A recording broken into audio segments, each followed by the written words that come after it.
The Sultanate of Oman, the world's best kept secret, coming up next on Books in Heinessight.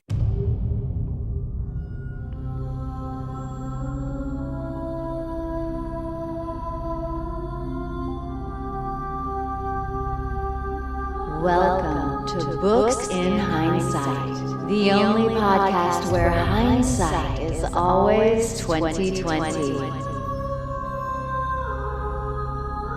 And we explore the great books, works, and ideas of the century. Now, here's your host, teacher, and author, Matthew Heines.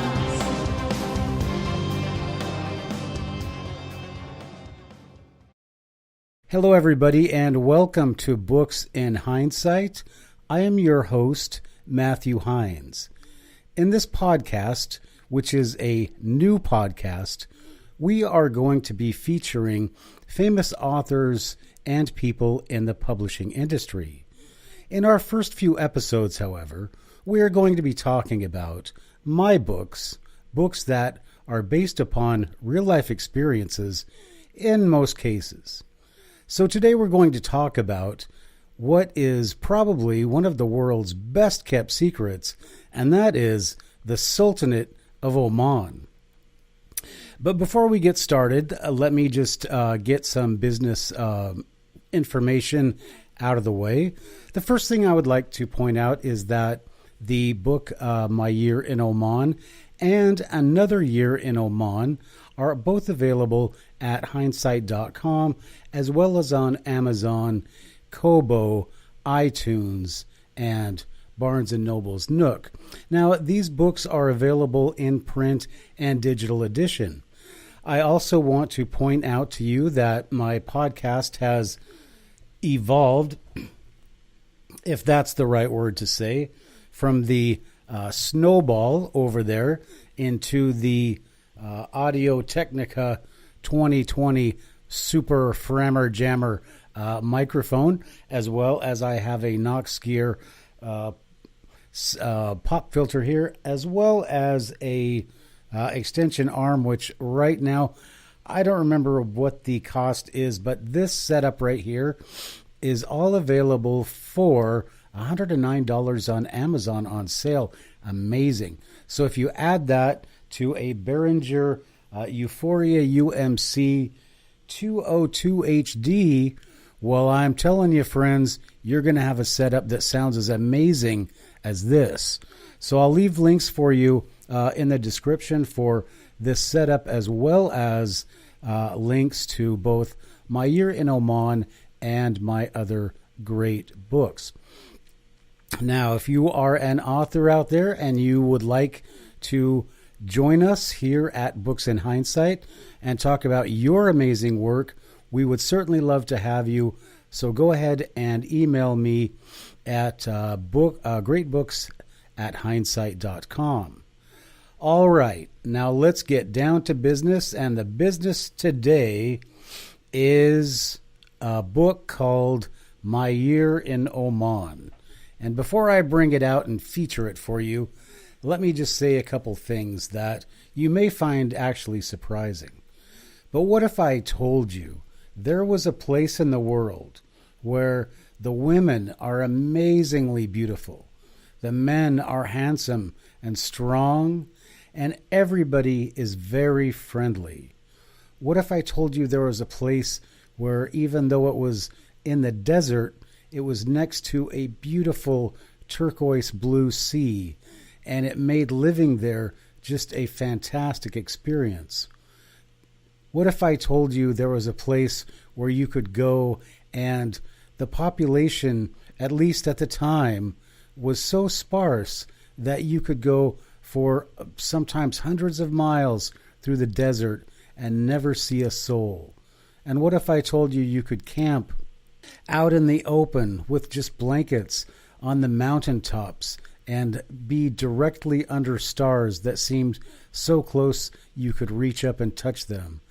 And what if I told you there was a place where you could go alone on a moonlit night and sit with a loved one on the beach and look at the stars and listen to the waves rolling in from the Indian Ocean. Yes, I'm telling you, friends, there is a place like this, and it is called the Sultanate of Oman, and today we are going to talk about it. The first thing you probably are saying to yourself is, what? I have had so many bad experiences with people not knowing about the country of Oman, especially when you're trying to publish and promote a book about it.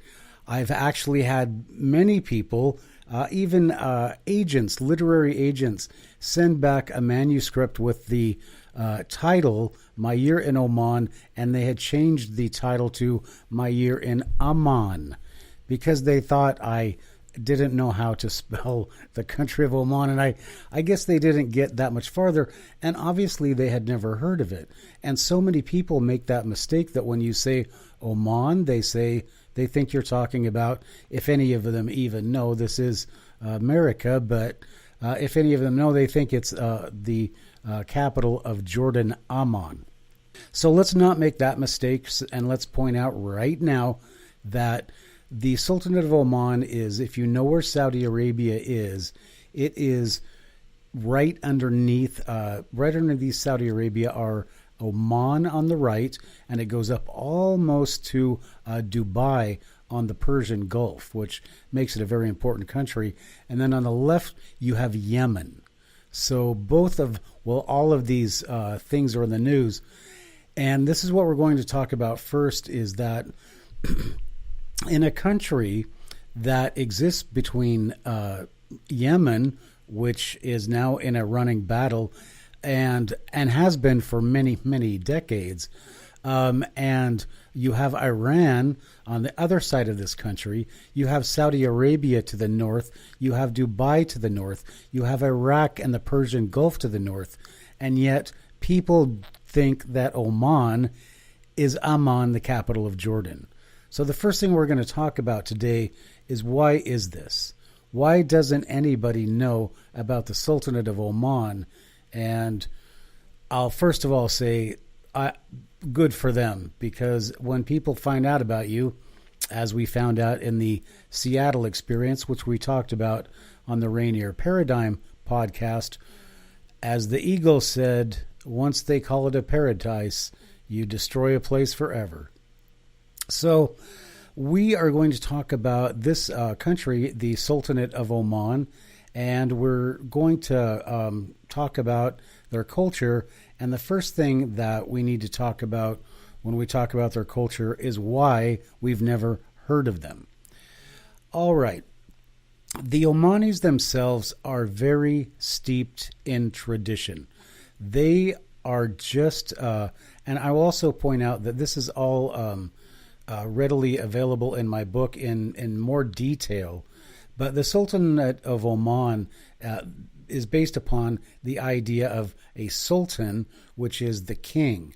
Now, before the present sultan came into power, his father was a very brutal man. He was a ruthless Middle East dictator in every sense of the word, and he didn't allow hospitals, education, travel, and he certainly didn't allow Western ideas or development in the country. And so in the 1970s, he was deposed, and his son, Sultan Qaboos bin Said, he took his place. Now, the Sultan that took his place he was educated actually at Amherst Military Academy in England, and he was actually a lieutenant in the British Army. So he took power, and he has been ruling the Sultanate of Oman ever since, I believe, 1973. And in that time, they have developed their massive natural gas industry and created an amazing country with prosperity, and it's just an unbelievable place to be. And that's why we're going to talk about it today. And I just want to assure you, because when I have people on here, and when I talk about my books even, I talk about them because they are relevant. They are relevant in the world today.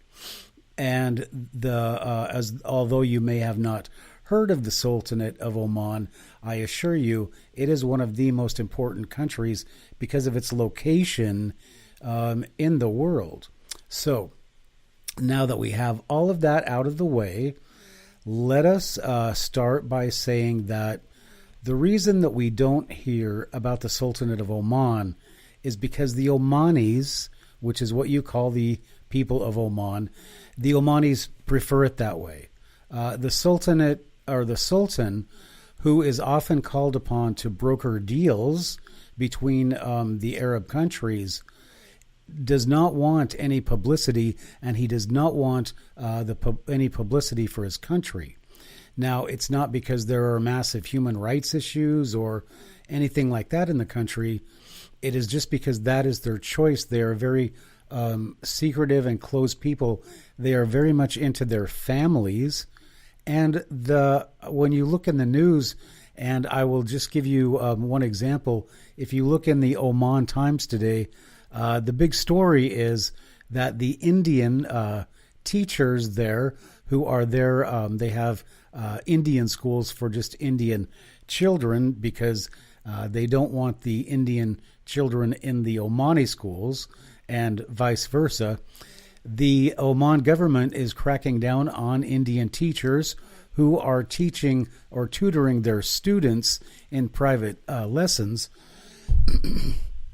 saying that that is illegal because it might open the door for the teacher to give that student a better grade. And in a world where there's Trump everywhere and there's all this corruption, war, and all these people fighting amongst each other, that is the biggest deal in the Oman Times. That's the thing that they're really worried about right now. So let's talk about how I ended up in a country like this. It was September 11th, and I woke up on 9/11, September 11th, and 2001, I guess I should add. And I happened to get a call from my brother, and he said, watch the TV. So, of course, I'm not going to go into all this stuff, but I saw what happened on September 11th, and it looked kind of, suspicious to me right from the beginning when the CIA and the FBI right away said that they knew who all these people were. So, okay. So we had that. And I just thought, well, this was kind of a criminal act, but we're going to invade a whole country, and we're going to blame all these Muslim people for what some criminals did. So I didn't really buy into all of that. And at the time, I really wouldn't. I was just looking for something new. Excuse me. And so I put after September 11th, I said, well, actually, to give you a little bit of background, I need to just stop for a second here and take a drink of water. When I had been in the Army, I'd served in the 82nd Airborne, and I was a paratrooper, and we were assigned 6 months in the Sinai Peninsula. Now, so we were stationed in the Sinai. We lived in these barrack kind of things. It was kind of, primitive, but I really loved it. I really loved the weather. They didn't have the clouds we have in Seattle. And I always wanted to go back. I'd been to Jerusalem. We'd take our passes and go up to Eilat and Tel Aviv. And it was really fantastic. And I really loved the Middle East on all sides. So after September 11th, I said, okay, well, I'm going to see if I can't get a job teaching over there. And I got a call one night from these guys over in a country called Oman, and I didn't know where it was, but they said that they lived right on the sea, that they played volleyball on the beach, and these are Australians, even told me they taught in shorts. So, I bought it all hook, line, and sinker. And I ended up going 1 month after September 11th to the Middle East, to a country I knew very little about. There was nothing, and there is nothing on the internet really about it. In fact, some of the major things you're going to find on the internet about Oman is from me. So anyway, there was not much information on the internet about Oman at the time. And remember, this is 2001. So I got all my stuff. I got on a plane and I ended up in a country in the middle of the night. And I needed to get over 200 miles to where I was supposed to work at this college. That's the setup for the book. And from there on, all the things that I told you in the beginning, those things I found out. And the first day when the sun came up, I will just never forget that experience, that everything at where I'd come from Seattle, it was November and it was raining, almost snowing, it was freezing. And I woke up in a car, in a rental car.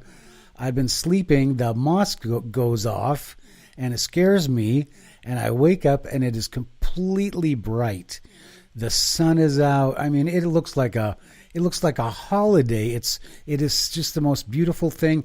And there's all this medieval Arab Muslim architecture everywhere. And I'm sitting in an alley waiting for this college, somebody to come and open this college.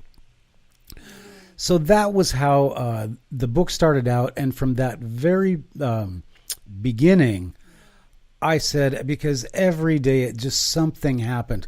And I found out I had so many experiences. And I drove, I just had this desire to explore the entire country, and I did.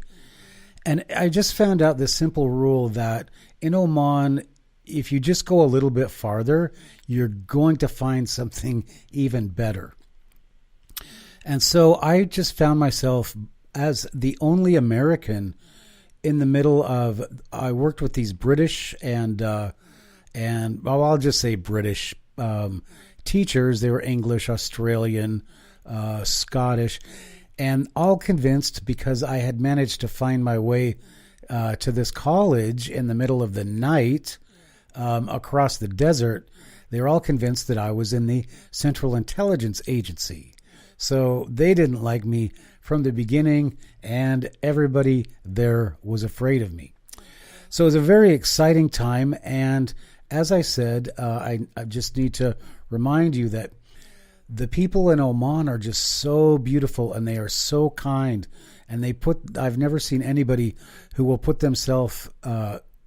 you in front of them. I mean, complete strangers. Just, it's amazing. And it's my second home, and I cannot say enough about the country. But let's, since we're talking about books on Books in Hindsight, and this isn't a travel channel deal, I am going to just randomly, as I do, open the book and read something. Now, when I do this, I don't want to pick something out, because I want you to see I just want it to be more realistic. So I don't pick anything out. So this is, this setup is on the, I have just decided, I come to the country, and the water is just it's right off the coast. I mean, you could see it. We lived in this hotel, which was on the beach. So from the very first day I saw this beautiful water, and I love the water. I guess I'm a Pisces, but I could not wait to get in that water. So this is my first experience. It took me forever to find a snorkel and mask. I had to go 200 miles back to the capital to do so. But once I did, this was my experience. The water was pretty shallow, and the visibility was not great. The winds coming in from the open ocean were making small swells, and they were kicking up debris from the seafloor. I reached the small island and began to circle around it. On the opposite side of the island was the open ocean. I was reluctant to swim out to the other side because the swells were bigger there, and if I had any mishap, it was a long swim back to where I could signal someone for help. After some thought, I decided to go ahead and swim just a little way around the island just for the sake of taking a look. Snorkeling in swells of any magnitude over 6 inches or so turns a human into a bobbing cork. Swimming too close to the rocks or coral can be very hazardous in rough seas. The force of the waves will throw you against them, and you may regret snorkeling that day for some time. As I rounded the island, I began bobbing up and down as the waves were becoming steadier and stronger. I was very conscious of the fact that what I was doing was crazy. Like a rat following chunks of cheese to a trap, there were enough fish and interspersed formations of coral to keep me interested, so I continued swimming around the island. I swam along the ocean side of the island, which had a length of maybe 200 yards. I was fighting against the onrushing waves and bobbing up and down in cork-like fashion. I made the decision to continue on and circumnavigate the island. Once I reached the halfway point on the far ocean side of the island, I ran into a cloud of plankton. There was no visibility at all, and I had to make a decision. Either I could keep going and hope it wasn't a big cloud, or I could retrace my steps. I stuck my head up out of the water to survey the distance I had yet to go. I still had a good 100 yards, and I could not tell if all that would be through the plankton. In the open ocean, there was no telling what might be lurking in the green cloud, waiting for some hapless victim to eat or sting. I looked at the island itself, exploring the possibility of climbing out and just walking back to the other side. So actually, I'm sorry, I made a mistake there when I opened that up. This selection was actually from a place out near a place called Suwake, and there is a castle out there, and I had actually run in to a very scary creature in the next paragraph. So I would encourage you to read My Year in Oman, because it is a book about the discovery of not only an amazing country, amazing people, and an amazing culture. It was also a book about the discovery of myself. Well, I'm not going to go into it. I'm going to let you read My Year in Oman. And I also will explain to you about how My Year in Oman leads into the second book, the sequel, Another Year in Oman.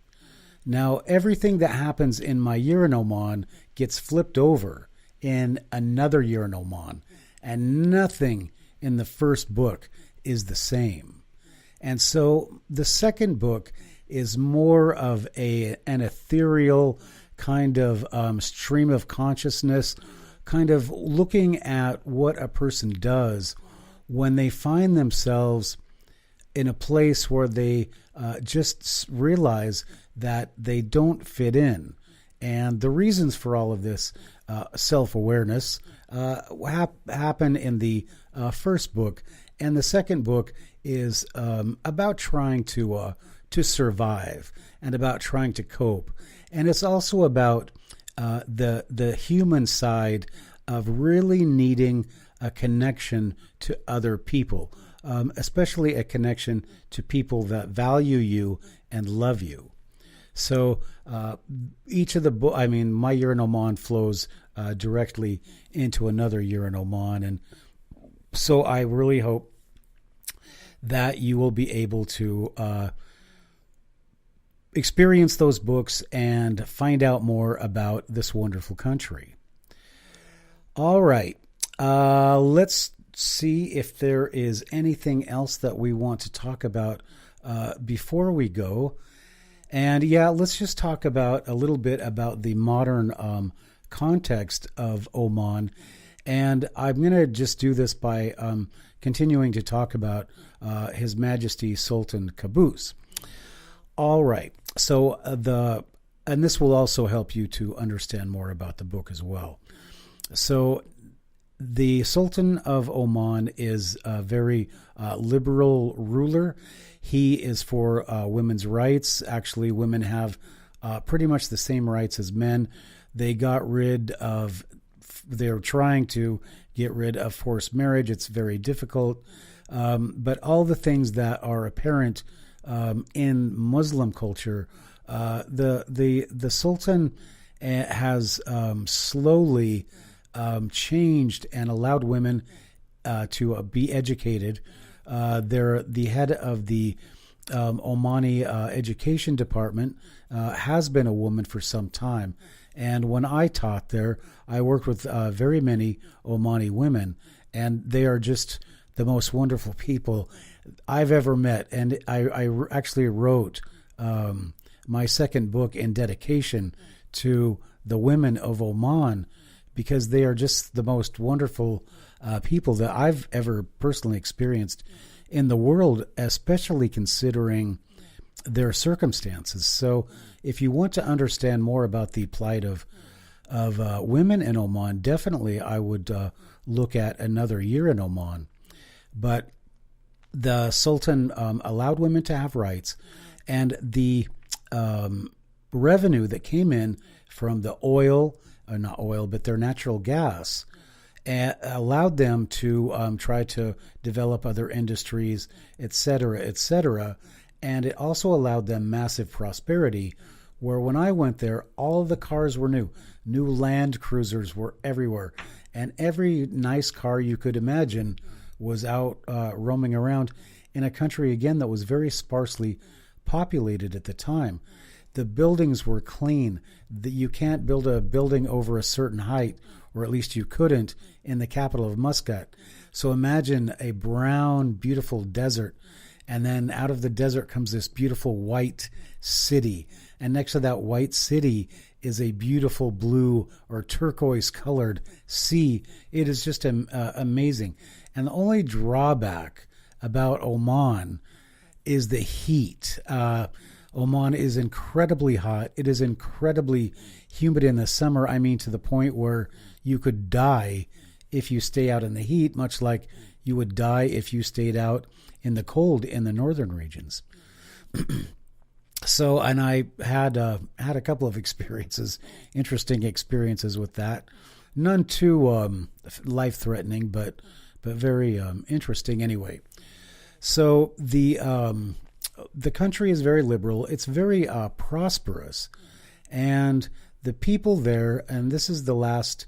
I always give this. I have so many examples of this, but when the Gulf War started in 2003, the Omani students that I had in my college, they actually encouraged me to come and live in their houses, because they were afraid that the Americans, my own countrymen, would bomb us where we lived on the beach at our hotel. So they were very, very, very nice people. And as I said, the women there are so beautiful, and the men there are very handsome, and they're all just very nice and wonderful people. So I don't want to ruin the country by talking too much about it and saying how great it is.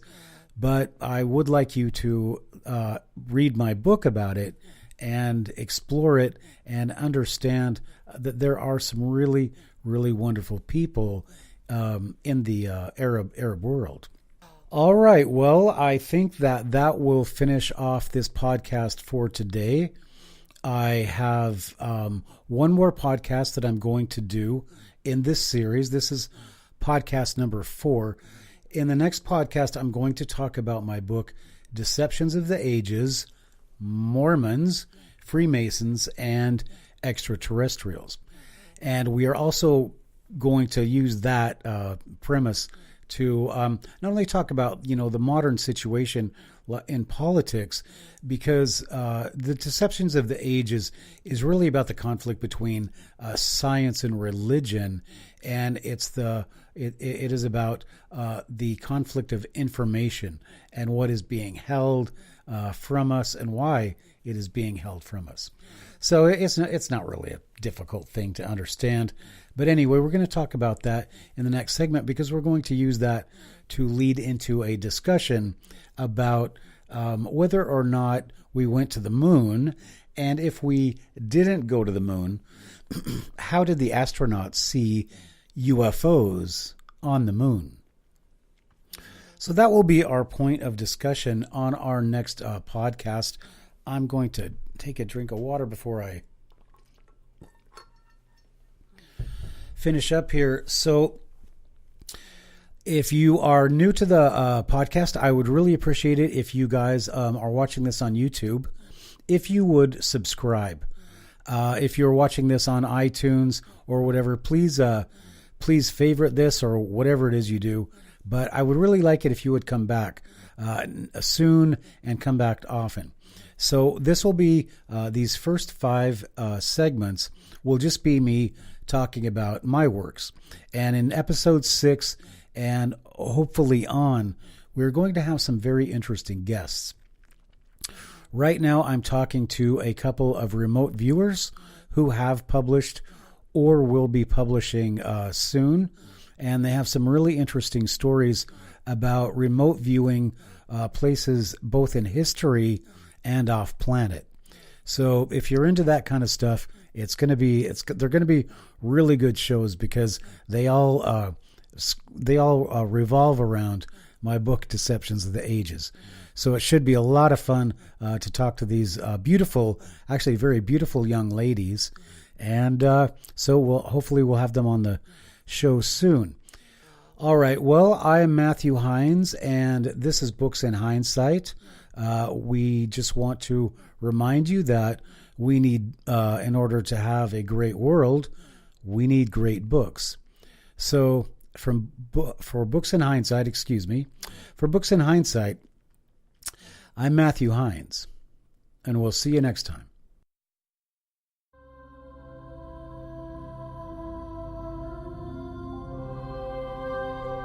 This has been Books in Hindsight with your host, Matthew Heines. Please join us for our next podcast and look for our archives on iTunes and go to theheinesight.com. That's HEINES site.com for great books by Matthew Heines and other great authors.